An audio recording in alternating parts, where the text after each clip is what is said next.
Hello students, all of you welcome to your free education channel Pankaj Science World. Students, we are studying the chapter Effects of Electric Current of class 10. In that chapter, today we are going to study about the electromagnetic induction. तो बच्चों electromagnetic induction इसके बारे में हमें इस video में पढ़ना है और इसके साथ साथ माइकल फैराडे जो है द फैराडेज लॉ जो है अबाउट इलेक्ट्रोमैग्नेटिक इंडक्शन इसके बारे में हमें इस वीडियो में पढ़ना है। तो ये वीडियो जो है बहुत ही इंपॉर्टेंट है, therefore watch this video completely. Don't forget to subscribe my channel, like and share the video. तो बच्चों शुरू करते हैं आज का टॉपिक इलेक्ट्रोमैग्नेटिक इंडक्शन। तो हमने पिछले सेक्शन में इसके पहला जो वीडियो था वो इलेक्ट्रिक मोटर का था। इलेक्ट्रिक मोटर में हमने क्या पढ़ा है, जैसे कि आप यहाँ पे फिगर में देख पा रहे हैं, when electric current passes through the coil which is kept in between the two magnet then a force is exert on it. यानी कि जो कॉइल जो है जिसमें से इलेक्ट्रिक करंट पास होता है, अगर उसे मैग्नेटिक फील्ड में रखते हैं तो उसके ऊपर फोर्स अप्लाई होता है। When magnetic field and direction of electric currents are perpendicular to each other, it exert a maximum force on it. Electric current और मैग्नेटिक फील्ड की डायरेक्शन अगर म्यूचुअली परपेंडिकुलर है तो कॉइल के ऊपर जो है मैक्सिमम फोर्स अप्लाई होता है। तो ये जो है किस प्रिंसिपल पे आधारित है, अगर करंट कैरिंग कंडक्टर को हम मैग्नेटिक फील्ड में रखते हैं तो उसके ऊपर फोर्स अप्लाई होता है। अब इसके विरुद्ध अगर हम करेंगे, if we kept the coil rotating coil, अब जो है मैग्नेटिक फील्ड के अंदर करंट कैरिंग कंडक्टर को रखते हैं तो कंडक्टर मूव होता है, यानी कि वो कॉइल मूव होती है। अगर कॉइल मोशन में है, अगर मूविंग कॉइल को अगर हम मैग्नेटिक फील्ड में रखते हैं या कॉइल के अराउंड मैग्नेटिक फील्ड को हम चेंज करते हैं तो इसका क्या इफेक्ट होता है। This thing was studied by the Michael Faraday and in 1831 the Faraday shows that electric current can be produced in the conductor by the magnet। तो मैग्नेट का यूज करके हम कंडक्टर के अंदर इलेक्ट्रिक करंट जो है वो प्रोड्यूस कर सकते हैं। तो इसके बारे में माइकल फैराडे ने अलग अलग तरह के एक्सपेरिमेंट्स किए हैं and he gives the law of electromagnetic induction, that is current is induced into the conductor when a magnetic field is changed around it।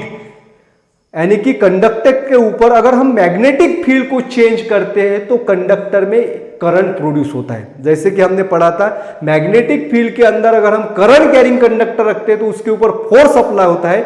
अगर मूविंग कंडक्टर को हम मैग्नेटिक फील्ड के अंदर रखेंगे तो कंडक्टर के अंदर इलेक्ट्रिक करंट प्रोड्यूस होता है। तो इसके बारे में हमें जो है डिटेल में इस एक्सपेरिमेंट्स को पढ़ना है।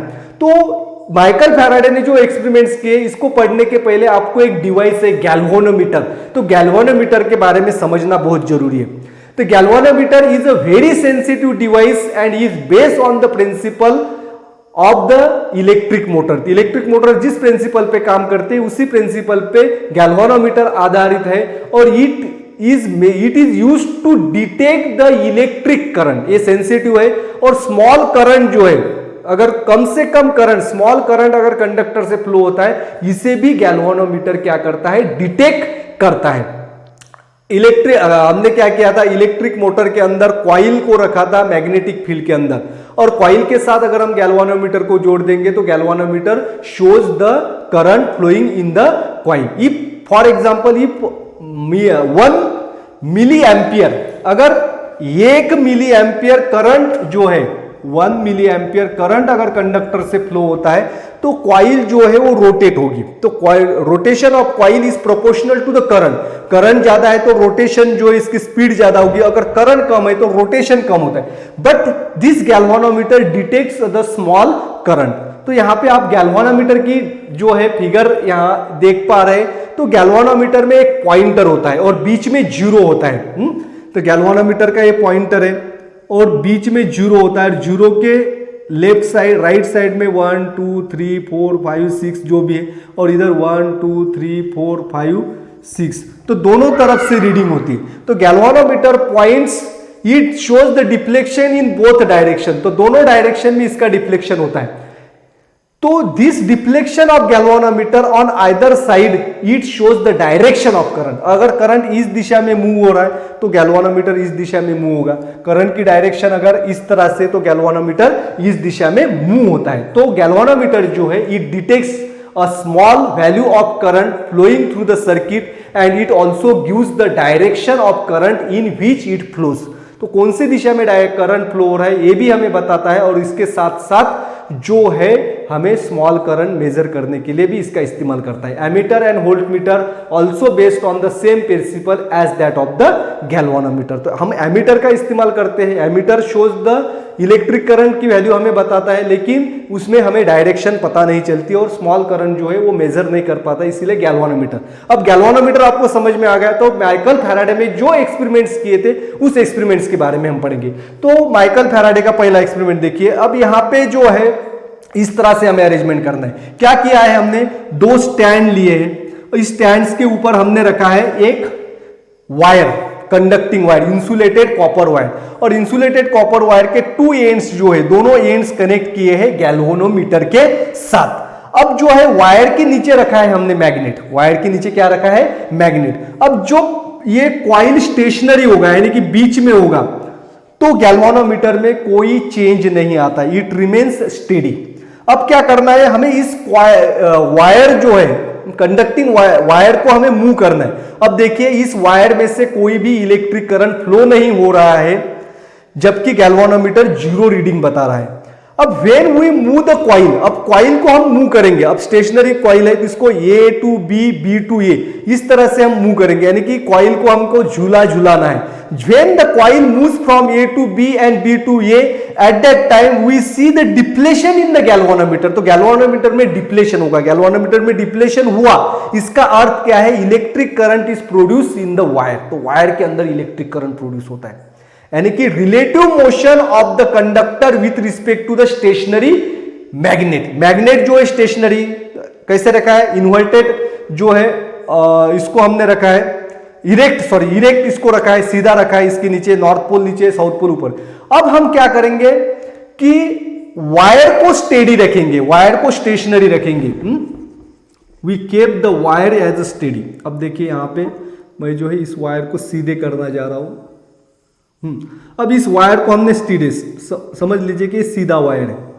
अब ये वायर को हमने स्टीड रखा है। अब क्या करना है, हमें मैग्नेट को मूव करना है। If we move the magnet below the wire like that of A to B, B to A, at that time the galvanometer also shows the reading. The galvanometer में डिप्लेशन होता है। तो यहां पे देखिए क्या हुआ है, पहले जो है हमने मैग्नेट को स्थिर रखा था, वायर को मोशन दी थी, वायर मोशन में था, तो गैल्वानोमीटर में रीडिंग बताया, यानी कि वायर के अंदर करंट प्रोड्यूस हुआ है। अब हमने वायर को स्टेडी रखा और मैग्नेट को मूव किया तो भी इस वायर के अंदर करंट प्रोड्यूस हुआ है। तो दिस करंट इज इंड्यूस। पहले इसको हमने कोई जो है पोटेंशियल डिफरेंस अप्लाई नहीं किया है, इसमें कोई करंट नहीं है, लेकिन रिलेटिव मोशन, करंट किसकी वजह से इंड्यूस हो रहा है, relative motion of conductor with respect to stationary magnet और वाइस वर्सा। अगर हम वायर को मूव करते हैं, मैग्नेट को स्टेशनरी रखते हैं तो करंट प्रोड्यूस होता है। अब मैग्नेट को मूव करते हैं, वायर को स्टेशनरी रखते हैं, तब भी करंट मूव होता है। अब दूसरा एक्सपेरिमेंट, इसको ख्याल में रखना है। अब दूसरा एक्सपेरिमेंट देखिए, दूसरे एक्सपेरिमेंट में क्या किया है। अब यहां पे देखिए ये एक सोलेनॉइड कॉइल है। सोलेनॉइड के बारे में एक वीडियो मैंने बना था, इसमें आपको अगर समझ में नहीं आया तो वो वीडियो आप देख सकते हैं। अब सोलेनॉइड कॉइल जो है, सोलेनॉइड कॉइल में जब करंट पास होता है तो इसके अराउंड स्ट्रॉन्ग मैग्नेटिक फील्ड तैयार होती है। कौन सी मैग्नेटिक फील्ड तैयार होती है, strong magnetic field is produce by the solenoid coil and the magnetic field और magnetic line of forces it depends upon the number of turns and current. जितनी turns की संख्या कॉइल के अंदर ज्यादा होगी और जितना ज्यादा करंट इसमें से पास होगा उतनी स्ट्रॉन्ग मैग्नेटिक फील्ड जो है सोलेनॉइड कॉइल तैयार करता है। अब इस एक्सपेरिमेंट में क्या करना है, क्या किया था, अब सोलेनॉइड कॉइल को स्थिर रखा है और यहां पे कॉइल है, एक कॉइल है कंडक्टिंग वायर की, और कॉइल को जोड़ा है गैल्वानोमीटर। इसे कोई सोर्स ऑफ इलेक्ट्रिक करंट से नहीं जोड़ा है, यानी कि इस कॉइल में से अब कोई करंट नहीं फ्लो हो सकता, क्योंकि इसको इलेक्ट्रिक एनर्जी का सोर्स बैटरी से नहीं जोड़ा गया है। तो सिर्फ गैल्वानोमीटर जो कि पोटेंशियल डिफरेंस अप्लाई नहीं करता, सिर्फ क्या करता है, करंट बताता है। अब देखिए इस कॉइल के अंदर इस सोलेनाइड जो है, जो सर्किट में हमने कनेक्ट किया है, उसके अंदर जो है ये प्लग की है, तो इसके अंदर की नहीं है। तो अब जो है इस गैल्वानोमीटर से इलेक्ट्रिक करंट जो है वो ये फ्लो नहीं हो रहा। अब इलेक्ट्रिक करंट फ्लो नहीं हो रहा, तो इसका अर्थ क्या है, no electric current flowing through the solenoid, solenoid is stationary and this coil is stationary, दोनों स्टेशनरी। अब हम क्या करते हैं, इसके अंदर की इंसर्ट करते, if we insert the key electric current starts to flow the solenoid. अब इलेक्ट्रिक करंट किस में से फ्लो हो रहा है, सोलेनाइड में से फ्लो हो रहा है, but the galvanometer which is attach to the coil shows the deflection. अब गैल्वानोमीटर जो कॉइल के साथ अटैच किया है इसमें डिप्लेशन हो रहा है। तो इसका अर्थ क्या है कि जब हमने की इंसर्ट की, इलेक्ट्रिक करंट सोलेनाइड से फ्लो होता है, तो गैल्वानोमीटर जो है हमें डिप्लेशन बताता है। तो गैल्वानोमीटर से हमें पता चलता है कि जब हमने की इंसर्ट की, इलेक्ट्रिक करंट सोलेनाइड से पास होता है, तो इलेक्ट्रिक करंट जो है कॉइल के अंदर प्रोड्यूस होता है। इसके अंदर कॉइल इलेक्ट्रिक करंट इंड्यूस होता है। अगर कॉइल यहां पे हमने प्लग की इंसर्ट की, अब स्टेडी करंट फ्लो हो रहा है, तो गैल्वानोमीटर झट से 0 तक आ जाएगा। अब हम की को बाहर निकालते हैं, जब की को बाहर निकालते हैं तब गैल्वानोमीटर हमें रीडिंग बताएगा, वो डिफ्लेक्ट होगा और फिर से 0 रीडिंग हमें बताता है। तो यहां पे क्या हो रहा है बच्चों, when the current changes, when the current changes, that is when the current is produce और it has been switch off. जब हम की इंसर्ट की तभी गैल्वानोमीटर में रीडिंग बताया और फिर 0 आ गए।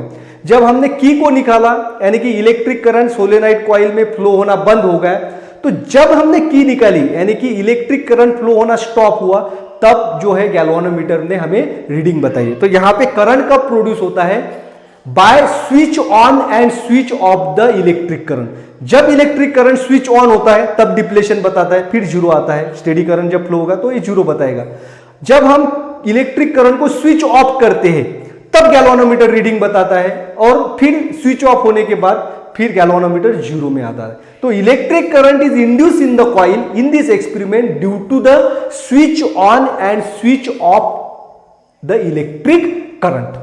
अब थर्ड एक्सपेरिमेंट में देखिए, यहां पे क्या है, सोलेनाइड कॉइल है, सेम, ये भी स्टेशनरी है। नाउ ये कॉइल, ये जो स्टेशनरी है, अब इलेक्ट्रिक करंट जो है, steady electric current solenoid coil से मूव हो रहा है, फ्लो हो रहा है, फ्रॉम पॉजिटिव टू नेगेटिव। अब हम क्या करेंगे, कॉइल को स्टेशनरी रखेंगे और सोलेनाइड कॉइल को लैटरली मूव करेंगे, इस तरह से। कैसे मूव करेंगे, लैटरली, ऐसे, इस तरह से laterally. And when the solenoid coil, तो क्या है यहां पे आप ख्याल में रखिए कि सोलेनाइड कॉइल में से स्टेडी करंट फ्लो हो रहा है, स्टेडी करंट। अब हम इसको करंट को स्विच ऑफ भी नहीं कर रहे, स्विच ऑन भी नहीं कर रहे। अब क्या कर रहे हैं, current flowing solenoid is moves laterally with respect to stationary coil. Coil stationary और कॉइल, ये सोलेनाइड कॉइल को लैटरली मूव कर रहे हैं स्टेशनरी कॉइल से। तो जब ये कॉइल मूव होता, कॉइल यानी कि solenoid coil moves laterally, then the current is induced into the galvanometer. Current is induced in the coil and galvanometer shows the depletion. Galvanometer shows the depletion. अब जो है इस कॉइल को क्या करते हैं हम, लॉन्जिट्यूडिनली मूव करते हैं, back and fourth, front end away, pass and away. अब कॉइल के पास लाएंगे, कॉइल से दूर, सोलेनाइड कॉइल को पास लाएंगे, सोलेनाइड कॉइल को दूर लाएंगे। ख्याल में रखना है कि इसमें हम करंट जो है वो सेम है, करंट की वैल्यू कम भी नहीं हो रही, ज्यादा भी नहीं हो रही, करंट सेम फ्लो है। They when the current flows, when the solenoid coil moves with respect to the stationary coil, that is away and front, at that time the electric current is induce in the coil and galvanometer shows the deflection. तो ये तीनों experiment से हमें क्या पता चलता है बच्चों, व्हेन, अब देखिए क्या है यहां पे, when electric current flows through the solenoid coil, magnetic field is produced around it. magnetic field इसके ऊपर तैयार होती है। अब जब मैग्नेटिक फील्ड तैयार होती है तो मैग्नेटिक लाइन ऑफ फोर्सेस जो है they are passes through the coil. अब जब इस कॉइल को हम मूव करते हैं, अगर ये स्टेशनरी है, करंट फ्लो हो रहा है, ये स्टेशनरी है, तो करंट जो है यहां पे इंड्यूस नहीं होता, लेकिन कॉइल जब मोशन में आती है तो करंट यहां पे इंड्यूस होता है। तो इसका रीजन क्या है? मैग्नेटिक लाइन ऑफ फोर्सेस, यानी कि magnetic field around the coil changes continuously. तो कॉइल के अराउंड मैग्नेटिक फील्ड चेंज हो रहे हैं, जब दूर जाती है तो मैग्नेटिक फील्ड कम होती है, जब पास आता है सोलेनॉइड कॉइल तो मैग्नेटिक फील्ड इंक्रीज होती है। तो due to the continuous changing magnetic field around the coil, it induces the current in the coil, and that is the Faraday's law of electromagnetic induction। तो electromagnetic induction में Faraday ने क्या बताया है बच्चों? whenever the magnetic lines of forces passing through the coil changes, electric current is induced in the coil, and this is called as electromagnetic induction, and current produced in the coil is called as induced current। और coil के अंदर जो current produce होता है उसे induce current कहते हैं। आ गया समझ में? तो क्या ख्याल में रखना है कि अगर कॉइल के अंदर करंट को प्रोड्यूस करना है, कंडक्टर के अंदर करंट को प्रोड्यूस करना है, तो उसके अराउंड मैग्नेटिक फील्ड चेंज करना है। ये तीनों एक्सपेरिमेंट में सेम बातें हो रही। अब देखिए यहां पे हमने मैग्नेट रखा है, तो इसके अराउंड क्या है? मैग्नेटिक फील्ड है। कैसी मैग्नेटिक फील्ड है? ये नॉर्थ टू साउथ इस तरह से, और यहाँ पे नॉर्थ टू साउथ इस तरह से। अब जो है ये मैग्नेटिक, जब हम कॉइल को इस तरह से मूव करते हैं, सॉरी कंडक्टर को हम इस तरह से मूव करते हैं, तो कंडक्टर के अराउंड मैग्नेटिक फील्ड चेंज होती है, एक इंक्रीज होती है या डिक्रीज होती है, and due to the change in magnetic field current is induce into the coil. और दूसरी बार क्या किया हमने? वायर को स्टेशनरी रखा और मैग्नेट को मूव किया। तो मैग्नेट जब हम मूव करेंगे तब क्या होती है? इस कंडक्टर के ऊपर मैग्नेटिक लाइन ऑफ फोर्सेस जब पास आता है मैग्नेट तो इंक्रीज होते हैं, और मैग्नेट जब दूर जाता है तो magnetic line of forces decrease होता है, यानी कि मैग्नेटिक फील्ड कंटिन्यूअसली चेंज होती है, तो इलेक्ट्रिक करंट इंड्यूस होता है। और जब हम क्या करेंगे? मैग्नेट और वायर दोनों स्थिर है, मोशन दोनों भी नहीं हो रहे, तो इलेक्ट्रिक करंट गैल्वानोमीटर हमें नहीं बताता है। तो यहां पे मैग्नेटिक फील्ड चेंज होना बहुत जरूरी है, इसीलिए हमें एक को मोशन में रखना है। एक तो कॉइल को मोशन में रखना है, या कंडक्टर को मोशन में रखना है, या मैग्नेट को मोशन में रखना है। यहां पे भी यही हुआ है। क्या होता है? जब हम इलेक्ट्रिक करंट स्विच, इसको स्विच ऑन करते हैं, जब भी हम स्विच ऑन करेंगे तो इलेक्ट्रिक करंट फ्लो होगा और यहां पे मैग्नेटिक फील्ड प्रोड्यूस होगी, और तब गैल्वानोमीटर हमें रीडिंग बताता है। और जब हम इसे स्विच ऑफ करते हैं तो मैग्नेटिक फील्ड एकदम डिक्रीज होती है, यानी कि increase in magnetic field and decrease in magnetic field. Electric current start किया, ऑन किया, magnetic field increase. Electric current को स्टॉप किया, मैग्नेटिक फील्ड डिक्रीजेस, यानी कि मैग्नेटिक फील्ड जो है कॉइल के अराउंड चेंज होती है, and changing magnetic field induces the current in the coil. Therefore it is called as electromagnetic induction. Electromagnetic, क्योंकि ये इलेक्ट्रोमैग्नेट है, सोलेनॉइड क्या है? इलेक्ट्रोमैग्नेट है, and this electromagnet induces the current in the coil. अब ये थर्ड एक्सपेरिमेंट में क्या हुआ है? हमने मोशन में लाया है सोलेनॉइड कॉइल को, मोशन में।